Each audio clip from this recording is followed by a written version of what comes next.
स्वागत है आपका हमारे YouTube चैनल निधि एकेडमी पर। आज हम लोग मुहावरों का प्रश्नोत्तर लेके आए हैं। तो मुहावरे और लोकोक्तियाँ उससे संबंधित प्रश्न हैं, तो आप सभी लोग भाग लीजिएगा इसमें और किसके कितने नंबर आए ये ज़रूर बताइएगा लास्ट में मुझे कमेंट करके। तो हम लोग शुरू करते हैं। शुरू करने से पहले यहाँ आप सभी लोगों की जानकारी के लिए मैं बता दूँ, यहाँ पर हिंदी एकेडमी ऐप जो ये ऐप है, इस पर आप लोग ऑनलाइन क्लास ले सकते हैं। ऑनलाइन क्लास में आप लोगों के लिए कुछ नया बैच आया है, वो क्या क्या है वो यहाँ पर देख लीजिए। लाइव क्लास की अगर हम बात करेंगे, जो लाइव क्लास है, तो लाइव क्लास में एक वीडियो क्लास बैच आपका सुबह 7 बजे लॉन्च किया गया है।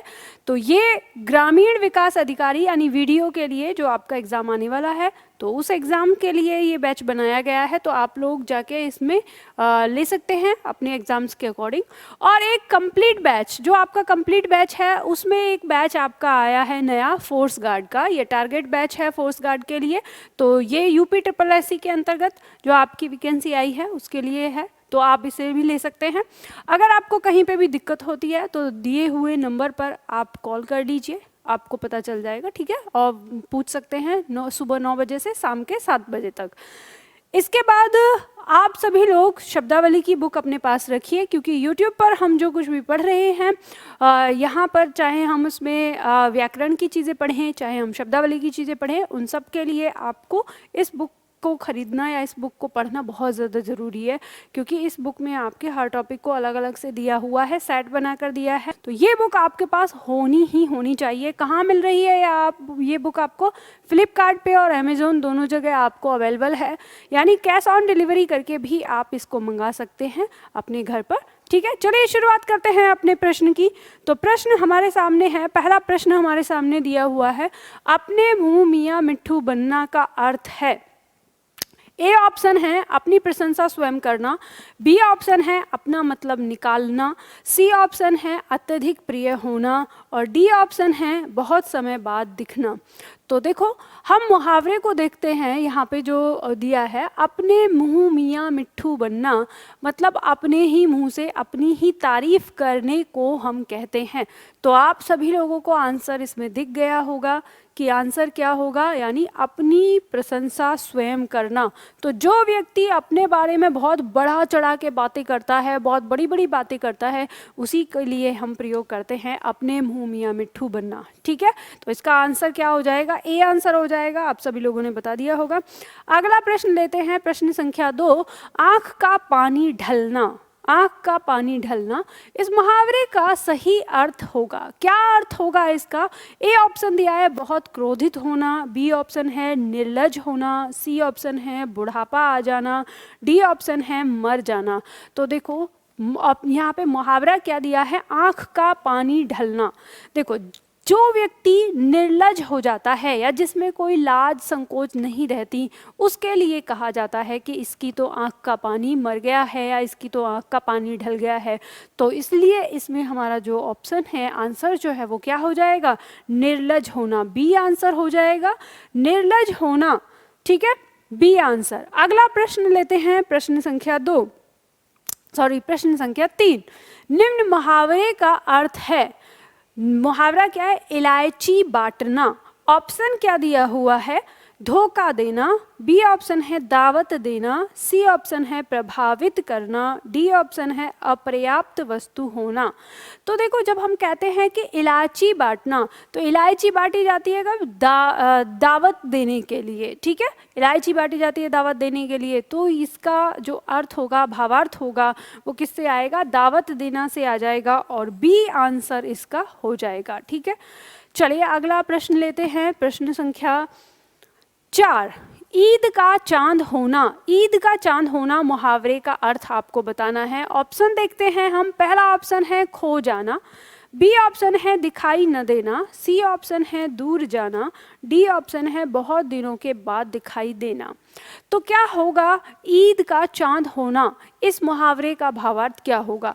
तो देखो आप अंदाजा लगाएंगे, जैसे ईद का चांद हमें कब दिखाई देता है, साल में एक बार दिखाई देता है। तो ईद का चांद होना, तो हम ये कह सकते हैं कि जो चीज़ हमें बहुत कम दिखाई दे रही है, तो इसका मतलब उसी से भावार्थ होगा। तो इसमें ऑप्शन डी है, बहुत दिनों के बाद दिखाई देना। अब एक लंबे समय के बाद ही तो ईद का चांद दिखाई देता है ना, तो इसीलिए इसका भावार्थ क्या हो जाएगा, इसका भावार्थ हो जाएगा डी। हम इससे पहचान कर सकते हैं कि एक लंबे समय बाद दिखाई देना, बहुत दिनों बाद दिखाई देना को क्या कहेंगे, ईद का चांद होना। अगला प्रश्न है हमारे सामने, प्रश्न संख्या 5। मुहावरे का अर्थ लिखिए, उल्टी गंगा बहाना। मुहावरे का अर्थ क्या है, उल्टी गंगा बहाना। अब इसका ऑप्शन क्या है, ए ऑप्शन है गंगा के साथ बहना, बी ऑप्शन है गंगा के विपरीत दिशा में जाना, सी ऑप्शन है विपरीत काम करना, डी ऑप्शन है अनुकूल काम करना। तो देखो हम इसके शब्दों से ही थोड़ा अर्थ निकालने की कोशिश करेंगे कि उल्टी गंगा बहाना, कि गंगा क्या बह रही है, ऐसे बह रही है और हम उसको कैसे बहा दें, ऐसे बहाने की कोशिश करें उल्टा। तो उल्टा करेंगे तो मतलब क्या हो जाएगा कि हम कोई विपरीत काम करने की कोशिश कर रहे हैं। तो ऑप्शन हमारा क्या होगा, तो ऑप्शन होगा हमारा सी, विपरीत काम करना। ठीक है, ऑप्शन हमारा हो जाएगा सी, विपरीत काम करना। अगला प्रश्न लेते हैं, प्रश्न संख्या 6। ऊंट के मुंह में जीरा, मुहावरे का छत्तीसगढ़ी पर्याय क्या है। अब देखो प्रश्न क्या कह रहा, ऊंट के मुंह में जीरा। इस मुहावरे का छत्तीसगढ़ी भाषा में, जो छत्तीसगढ़ी बोली है, उसमें कौन सा और मुहावरा प्रयोग होता है उसी भाव के साथ। तो ऑप्शन दिया है ऊंट के मुंह में जीरा, ऊंट परांग, सी दिया है हाथी के पेट में सोहारी, और समुंदर में एक बूंद। तो सबसे पहले हम जानेंगे कि ऊंट के मुंह में जीरा का मतलब क्या है। भाई ऊंट इतना बड़ा होता है और उसके मुंह में एक जीरा डाल दिया जाए तो कैसा, उसको क्या स्वाद आएगा, या उसका कुछ मतलब वो चबा पाएगा या नहीं। मतलब इतनी बड़ी चीज़, हम इसे कह सकते हैं कि भावार्थ क्या है कि आवश्यकता तो बहुत ज़्यादा की है और वो इतनी छोटी सी चीज़ प्राप्त होना, तो उसी के लिए कहते हैं ऊंट के मुंह में जीरा।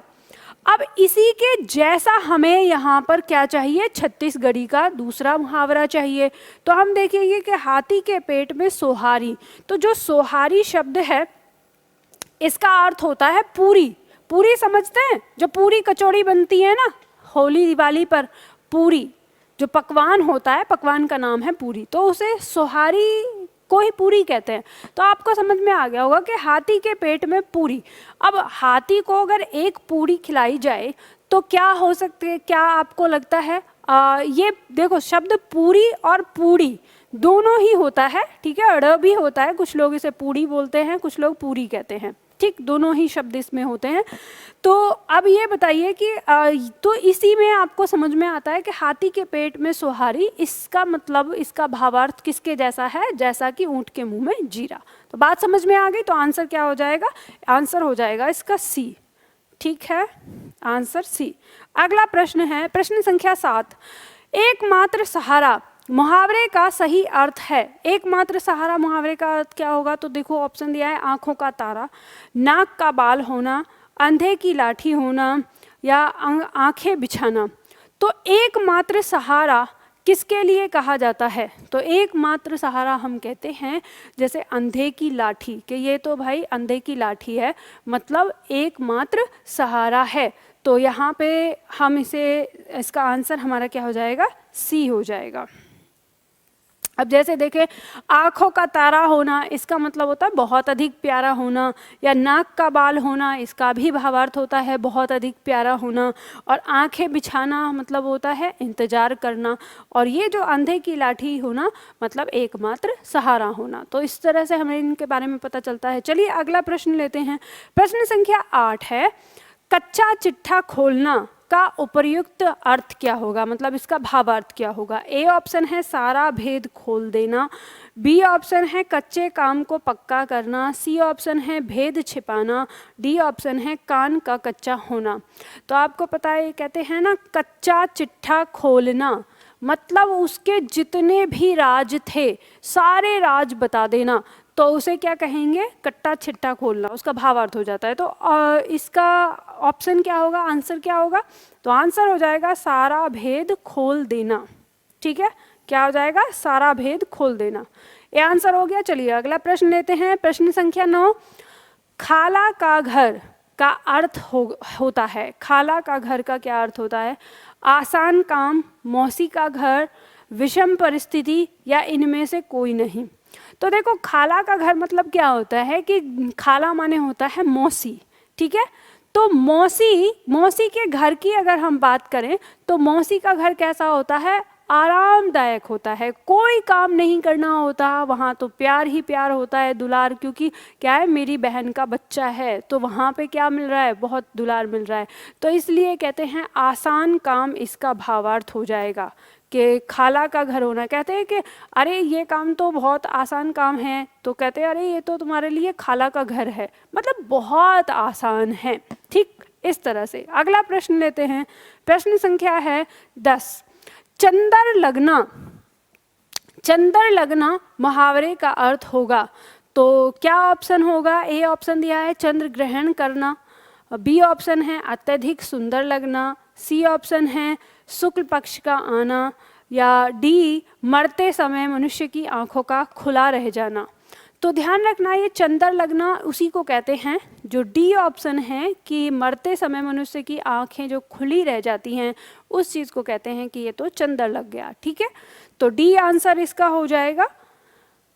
अगला प्रश्न लेते हैं, अगला प्रश्न है प्रश्न संख्या 11। छठी का दूध याद आना, छठी का दूध याद आना का सही अर्थ क्या है। ए ऑप्शन है बुरा हाल होना, बी ऑप्शन है पराजित होना, सी ऑप्शन है बचपन को याद करना, डी ऑप्शन है भूख लगना। तो देखो जब हम कहते हैं छठी का दूध याद आना, आपने सुना होगा कैसे बोलते हैं, अच्छा मैं तुझे छठी का दूध याद दिला दूंगा, मतलब हालत बुरी कर दूंगा। तो इसका जो आंसर हो जाएगा क्या हो जाएगा, बुरा हाल होना, बुरा हाल होना। तो छठी का दूध याद आना इसका भावार्थ हो जाएगा। अगला प्रश्न लेते हैं, प्रश्न संख्या है 12। जूतम पैजार मुहावरे का अर्थ क्या होगा। तो लड़ाई झगड़ा होना, लूट मचना, छीना झपटी करना, किसी वस्तु की बहुतायत होना। तो जूतम पैजार लड़ाई झगड़ा होने के लिए बोलते हैं, किसी से लड़ाई झगड़ा हो जाए तो उसके लिए हम कहते हैं जूतम पैजार। ठीक है, चलिए अगला प्रश्न लेते हैं, प्रश्न संख्या 13 दिया है। इस विद्यालय में दाखिला मिलना टेढ़ी खीर है, रेखांकित मुहावरे का सही अर्थ है। तो जो यहाँ पे रेखांकित दिया टेढ़ी खीर, इसके लिए आपको भावार्थ बताना है। कठिन कार्य होना, आसान कार्य होना, प्रयत्नशील होना, असंभव कार्य होना।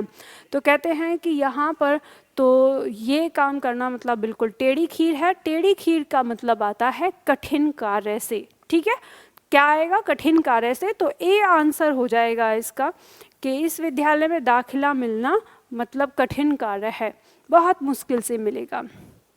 अगला है प्रश्न संख्या 14। डपोर शंख मुहावरे का अर्थ है। डपोर शंख मुहावरे का अर्थ क्या होगा। ए ऑप्शन है बहुत बड़ी गिनती, बी ऑप्शन है भारतीय शंख, सी ऑप्शन है विशेष तरह का शंख, और डी बेसिर पैर की बातें करने वाला। तो देखो डपोर शंख किसे कहते हैं, जो बेसिर पैर की बातें करता हो उसे कहते हैं अरे ये तो पुराना डपोर शंख है, मतलब बेसिर पैर की बातें करता है, इसकी बातों का कोई मतलब ही नहीं होता। तो आंसर हो जाएगा डी। ठीक है, तो इस तरह से आंसर हमें पता चलता है। अगला प्रश्न होगा प्रश्न संख्या 15। तलवे चाटना का इस मुहावरे का प्रयोग तब होता है जब कोई क्या करता है, पांव दबाता है, चापलूसी करता है, इधर उधर की हाँकता है, तलवों में छाले हो जाते हैं। तो आपको पता है, जब कहते हैं अरे ये तो उसके तलवे चाटता रहता है, मतलब वो क्या करता रहता है, उसकी चापलूसी कर रहा है। तो तलवे चाटने का प्रयोग तब होता है जब कोई किसी की चापलूसी कर रहा होता है, तो उसके लिए बोला जाता है कि ये तो उसके तलवे चाटता है, मतलब उसकी ही चापलूसी करता है, उसका गुणगान करता है। तो हमें जब ये चीज़ पता चलती है, तो इस तरह से जो हमारे ये मुहावरे हैं ये हमने कंप्लीट किए। 15 मुहावरे हमने दिए, बहुत आसान थे, आसानी से आप सभी लोग इसे कर सकते हैं। तो आप लोगों ने कितने क्वेश्चन सही किए ये मुझे बताइएगा, और हम इसी तरह से प्रश्नोत्तर का अभ्यास करेंगे ये हर दिन का। अगर हम 15 क्वेश्चन इस तरह से तैयार करते रहे, याद करते रहे, तो 365 दिन में हमारे पास कितने प्रश्नों का अंबार हो जाएगा एक कम समय में। मैं आप लोगों का बहुत ज़्यादा समय नहीं लेती हूँ, इसलिए इनको तुरंत की 15 क्वेश्चन 15 मिनट, हम इतना ही समय लेने की कोशिश करेंगे, इससे ज़्यादा समय हम नहीं लेंगे, ठीक है। तो इस तरह से हम लोग अपनी तैयारी करते रहेंगे। तो चलिए फिर आज के लिए इतना ही करते हैं, मिलते हैं फिर अगली वीडियो में अगले टॉपिक के साथ।